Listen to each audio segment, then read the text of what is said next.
Namaste everyone. Let's come to the next topic, that is the philosophy of life and reasoning, the logic for theism and purpose of life. In the last part we have seen how the great scientists themselves, the purpose of science itself was to glorify the creation of God.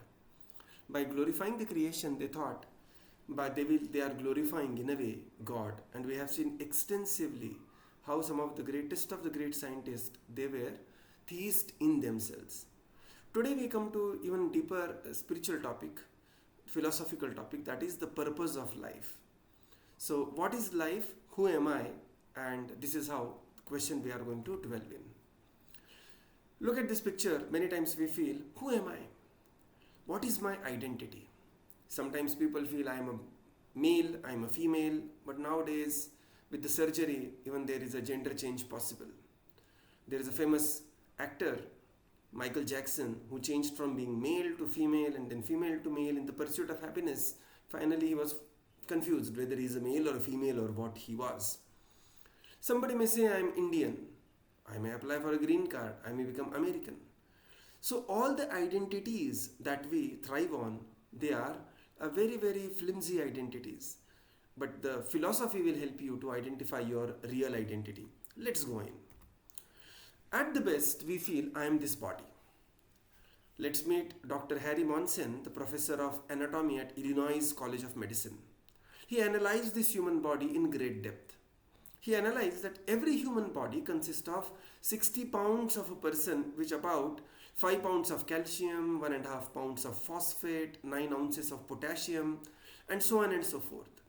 So he counted body in terms of iron, calcium, phosphorus, water content, and all this body content put together, if you buy them in the market, they will be around rupees 110. So Dr. Monson, he says the total worth of the human body, all the chemical content of the human body is just rupees 110. But my friends, we are much more than 110. Even a small finger cut, and then we are ready to pay thousands of rupees to get it operated, to get it checked. So what within the body makes the body more valuable than just the chemicals of the body, the content of the body, that rupees 110? Or is there within the body something different which makes the body very, very valuable, invaluable? Let's dwell into this. So, are we our just bodies? Are we just a set of chemicals? Or we are just a chemical reaction set in and a particular type the chemical reaction stops? No. When we look at our mother, our father, our loved ones, our puppy, we are much beyond just a set of chemicals. If we are beyond chemicals, then who are we? What is our identity? Referring to Bhagavad Gita has a different perspective altogether. Bhagavad Gita, in the second chapter of Bhagavad Gita, the Lord says, Na jayate mriyate va kadachin nayam bhutva bhavita bhana bhuyah ajo nityah shashvatoyam purano na hanyate hanyamane sharire. He says, my dear Arjun, Lord Krishna is saying there, you are not this body, but you are embodied. In Sanskrit, there is a word called as Deha and Dehi. Deha means the body, and Dehi means that is which is within the body. So what is the Dehi? Here we see a large variety of Deha, different bodies. And now we will try to see, is there a difference between Deha and Dehi, or is there a difference between body and embodied? Bhagavad Gita talks about body is different than the soul. Bhagavad Gita says that there is a spiritual entity within. You are the spiritual entity and you are called as soul. Body is material. Body is matter, while the soul is spirit. Spirit we have seen. Spirit is Sat Chit Ananda. Right? Sat means eternity. Body is temporary. Body is continuously changing. You can see our body when we are 6 months old, 10 years old, 20 years old, and in the future when we are 60, 70 years old. Here you can see in the backdrop, the body is continuously changing. But the soul, the identity, the self, I may see my 2-month-old photograph, which is a small baby lying in the cradle, and I will say, oh, this is me, my photograph. You will see your photograph that way. Body is completely changed. What is a 6 months old body and what is the 20-year boy or a 20-year girl's body, the body is completely changed. So body changes, but the sense of me, I am, that remains the same. I say this is my photograph when I was 2 months old, or this is my photograph when this body was 2 months old, but I am currently in this body. Body is temporary, but the soul is eternal. The soul continues the journey from one body to another. Body is material, the soul is spiritual. Body has no consciousness. A dead body has no consciousness. But when the living soul is within the body is conscious. Therefore, body is called as dead. What makes the body alive is the soul. And the soul itself is alive. So Bhagavad Gita explains to Arjuna, Lord Krishna explains, you are not this material body, but you are the spirit soul. So let's get into. You will be surprised to know that we are not just having one body, but we have 3 bodies. There is a gross body, then there is a subtle body. Both these are called as inferior material body. And then there is a superior spiritual body, which is the soul, which is called as Sat Chit Ananda. So the gross bodies means what we see, what we can touch, feel. That is made up of earth, water, fire, air, ether. Right? So in Bhagavad Gita it is explained, Bhumi Rapo Analo Vayu. So these are Bhumi, Apa, Anala, Vayu, Kham. So these are the 5 elements of the gross body. And there are 3 elements of the subtle body which we cannot directly see, but we can perceive them. That is, Bhumi Rapo Analo Vayu, Kham, Mano Buddhi Revacha. So mind, intelligence and ego, Mana, Buddhi and Ahankar. So Lord Krishna says, the material body is made up of these 8 elements, 5 gross and 3 subtle. The spiritual body is made up of Sat Chit Ananda. The soul is eternal, is full of knowledge, and Ananda is full of bliss. So we have 3 bodies, right? 2 material bodies and 1 spiritual body. The material body is gross body and the subtle body, and the spiritual body is the soul. The soul proper is made up of Sat Chit and Ananda. So here we can see a beautiful analogy that how the soul is sitting on the chariot of the body. So body is called as the chariot and the soul is sitting on the chariot. And all the senses, they are like the horses, the reins, the lagam, that is the mind. Sarathi, the charioteer, is the intelligence, and the soul is the passenger. And based on where this chariot is going to carry, the soul is moving in that direction. The direction may be the Papa Vritti, the direction may be Punya Vritti, the direction may be going upward in the life, direction may be going downward in the life. So this is the journey of the soul. So here you can see this is the soul, which is the yellow sketch here. The soul is covered with the subtle body, and then that is covered with the gross body. So gross body is what we see, what we perceive. So gross body is made up of Pancha Mahabhut, 5 gross elements: earth, water, fire, air, ether. Inside that there is a subtle body, mind, intelligence and ego, false ego, because we are falsely identifying. And we are actually the spirit soul, but we are identifying somewhere else. But the soul proper is inside. He is eternal, full of knowledge and full of bliss. Sat Chit Ananda. Somebody may say, oh, what is the difference? So there is a difference. Sometimes the body may look like a machine, but there is a personality within the machine who is perceiving the knowledge through this machine. Just like you see, there are, a beautiful drama is being watched by video cameras, maybe AI-enabled video camera, and the drama is observed by the panel of judges, the living entities. The living entities, there are eyes of the judges who are watching the drama, and for the camera, there are the lens of the camera, they are watching the drama. But camera is not going to feel the experience, camera is not going to feel the emotions, they are not going to have the experience.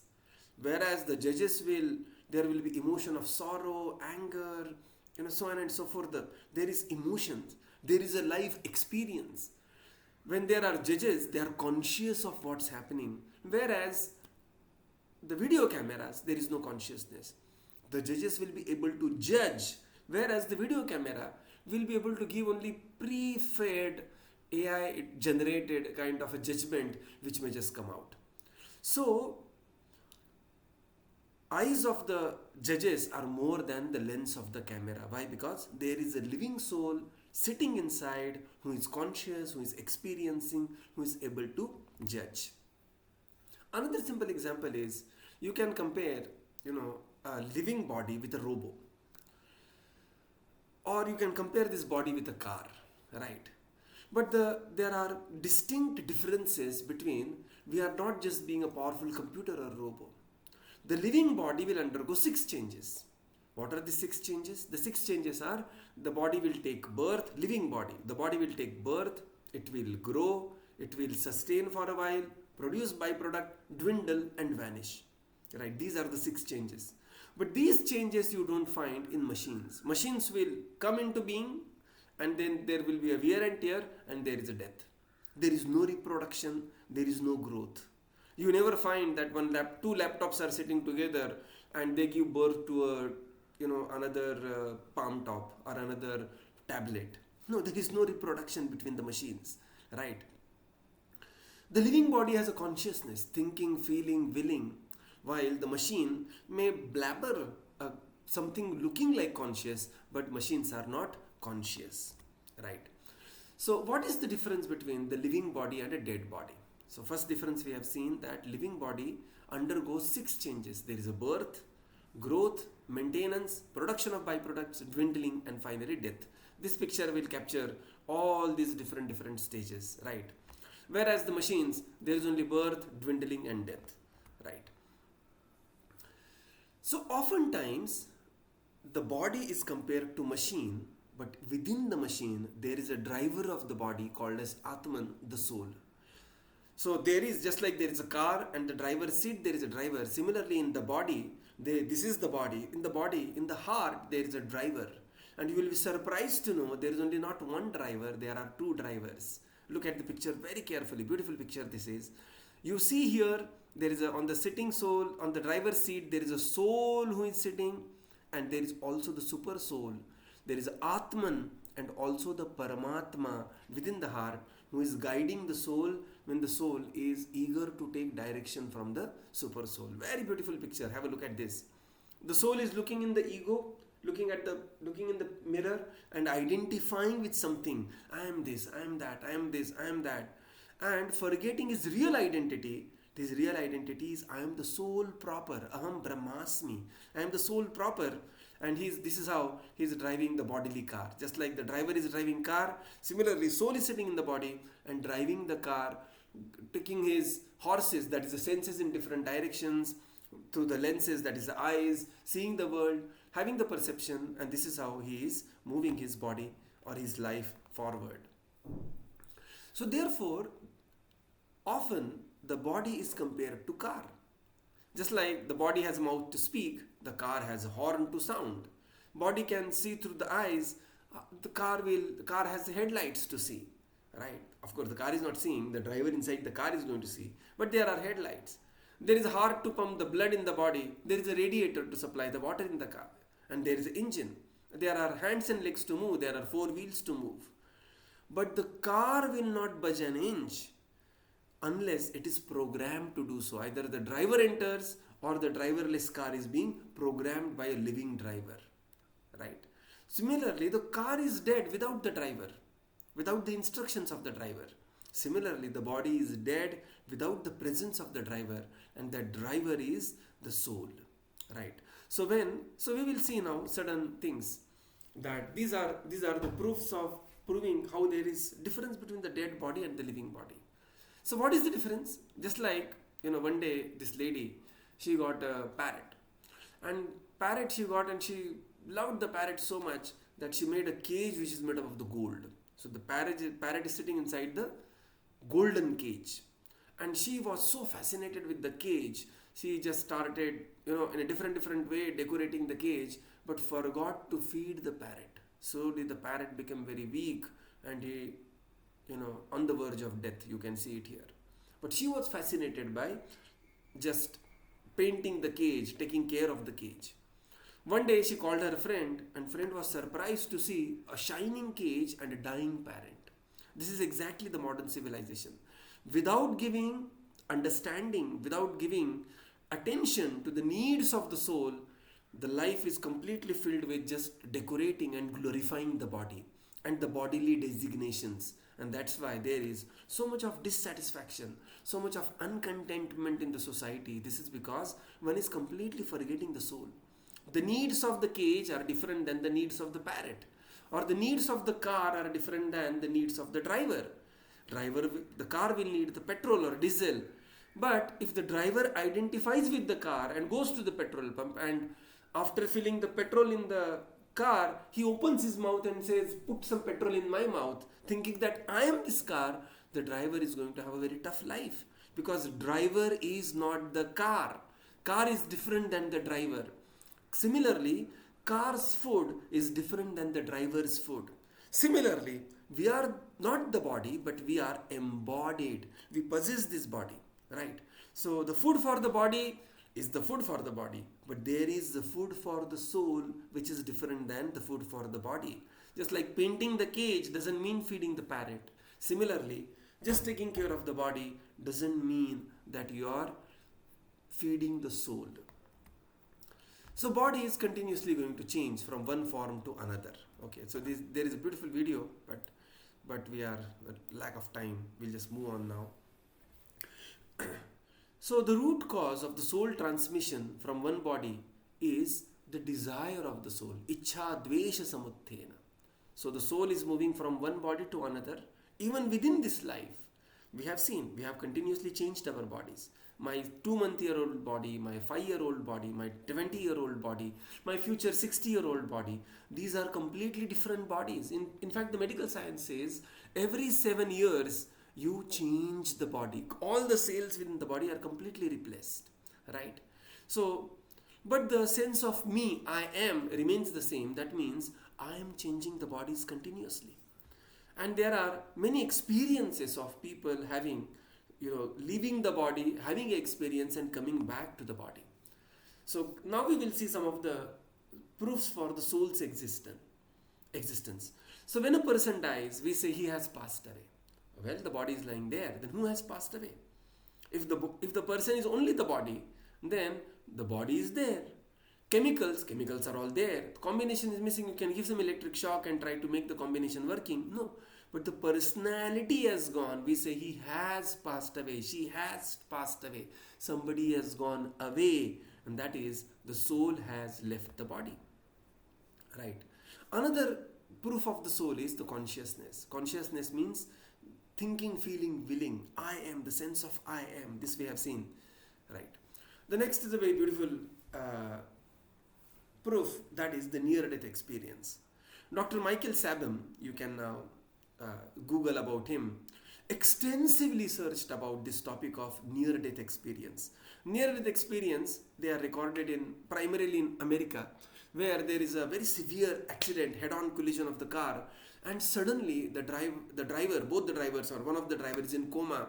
He has all the external sensory perception is completely switched off, and he's admitted in the hospital. He's operated. Now you can see here, the driver is being operated, unconscious, eyes closed, completely unconscious, and later he is able to recall to the great details that who were the doctors who were doing the surgery, who was the nurse, what they were discussing, what kind of dress they were wearing.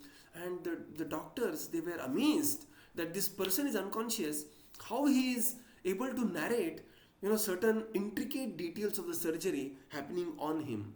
So after large number of case studies, they realize that this is the near-death experience where the soul comes out of the body and witnesses what is happening to his body. So here you can see the soul is coming out of the body. Here you see on the top, and witnessing the operation which is going on, and he's able to see what's happening. The soul coming out of the body is not a very unknown phenomena. Sometimes when we are in deep sleep and we are having a dream is considered as the soul coming out of the body and remotely controlling the body, while the soul proper is undergoing some different experience. Just like you may be sleeping And in the sleep you have a dream where you are in the forest and you are being chased by the tiger, and you are just running and running, and then suddenly the tiger is about to pounce on you, and you just scream loudly, and you wake up to find the experience completely alive. You are perspiring, your heart is palpitating. Why? Because you had that experience. This is called as out of body experience, right? So this near death experience, out of body experience, were extensively studied, and finally they concluded that there is something within the body, or Atman within the body, who is undergoing the experience of the body although leaving the body, right? So there are many wonderful stories of this near death experience, out of body experience, and where the soul is coming out and watching what is happening. And this is one very powerful proof of existence of the soul. Another proof is about the reincarnation, past life memories. So we have seen one proof is common sense, passed away. Second proof is consciousness, that is thinking, feeling, willing. Third proof of the soul is near death, out of body experience. And the fourth proof here we are saying is the reincarnation research. Dr. Ian Stevenson is a Carlson Professor of Psychiatry at the University of Virginia. So please research about him on Google. He extensively studied this reincarnation, past life memories. He studied over more than 2000 cases of spontaneous reincarnation memories. Largely, the cases of reincarnation memories, when the case is the child who is in an unmanipulative age, child of 3 or 4 years old, and is extensively remembering his previous life. And these cases were studied. Not only he, there is Professor Pastricha, the Satvant Pastricha, National Institute of Mental Health and Neuroscience, Bangalore. She also has studied extensively about the science of reincarnation, and they have come out with a host of books. Hundreds of books are being written on this reincarnation. Children who remember their previous lives. The book that tracked the movie of reincarnation, children's past life, many lives, many masters, and the life before life, life after life, I have lived before. There are so many books written on the science of reincarnation. We are going to study a couple of cases of Ian Stevenson recording. He records that the phobia comes from our past life. Suddenly some people are greatly afraid of water. So there is a chance that one must have drowned in his previous life, and that phobia carries forward as the very strong memory in this life. Some people are afraid of the great heights. There is a chance that they may have fallen off the cliff or something like that, and that's why they are afraid of the greater heights. Some people are afraid of the sharp weapons, and there is a chance that they may have a bitter experience with a sharp weapon in the previous life. So the phobias that we carry in this life, they come from the past life, right? So, and these cases were very extensively studied, and these phobias were the twins prove that there exists a soul. How? The twins have the same bodies, right? Sometimes some of you are twins. It is very difficult. Even the mother sometimes get confused that who is whom, the child. But the twins later will display a complete different set of the beings, because they are two different people, two different personalities. So Dr. Ian Stevenson writes, even though identical twins are physically born by splitting the single egg from the same genetic material, they may have striking contrast in temperament. The difference in temperament is because two different souls reincarnated in two different bodies that are genetically identical. So body is not about just genetics. There is the soul within the body who differentiates the personality, right? The famous personalities, they spoke on reincarnation. Benjamin Franklin, he described about finding myself to exist in the world. I believe I shall in some shape or form will always exist. They realize that they are not just this body. Of course, they do not have the complete knowledge of Atman, which is explained in the Eastern scriptures like Bhagavad Gita. but they did realize that they are better than body, they are more than body.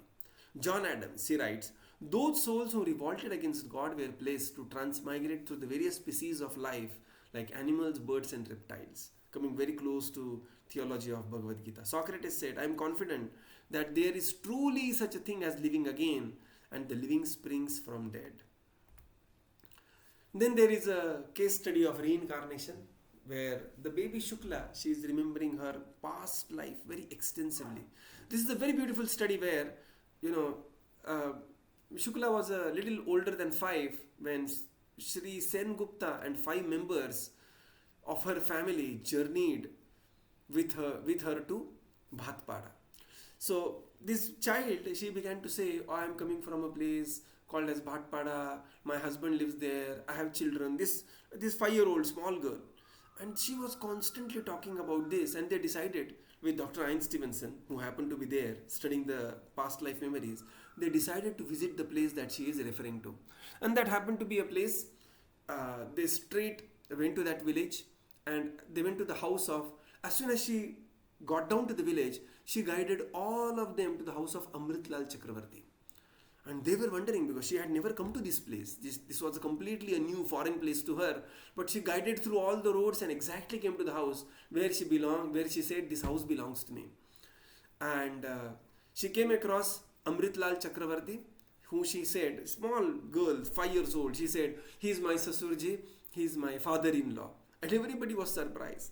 Then when the elderly person arrived, who she claimed her husband, naturally she was like shying away. And then she just explained all the children's name who were now grown up. I mean, husband was also like 60s, the children, her children, what she was claiming, they were in all their 30s, and she is just 5 years old.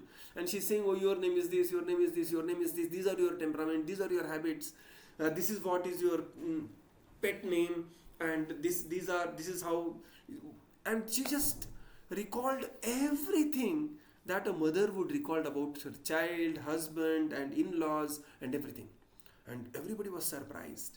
Then she could move through the house very freely, except the changes that were made very recently, because she remembered all her memories when she was there alive in that house some 5 years back, because she was 5 years old, 5-6 years back. So now just remember, the body previously she was in, that body was burnt away, right? The new body is completely different, but there is a common set between the two bodies, and that common set is the soul. The soul of this body was transferred to soul of this body according to karmana daivanetrena jantur dehopapadyate, and that's how she could remember some of her memories. Okay. So what happens to us at the time of death? Right. The soul leaves the gross body behind and is taken to another body. Like Shankaracharya says, Punarapi Jananam, Punarapi Maranam, Punarapi Janani Jathare Shayanam, Iha Samsare, Bahudustare, Krupayatare, Pahimurare. So, what happens is that here you can see the child takes birth and the child is growing. The child is growing from boyhood to youthhood and slowly he becomes old, and then there is Kala. Kala means death. And based on his activities, he will take the next birth. Urdhvam gachanti satvastha. If somebody is living a life, is in the mode of goodness, he will attain the higher existential life. Madhye tishtanti rajasa. A passionate life which has no regards to the principles of consciousness will remain where they are. Jaghanya guna vrittistha adho gachanti tamasa. Whereas a life which is filled in tamoguna will degrade oneself. Right? So, as of now, thanks for this. Thanks for your attention. Please go through this section very well. It's a very, very interesting section. Thank you.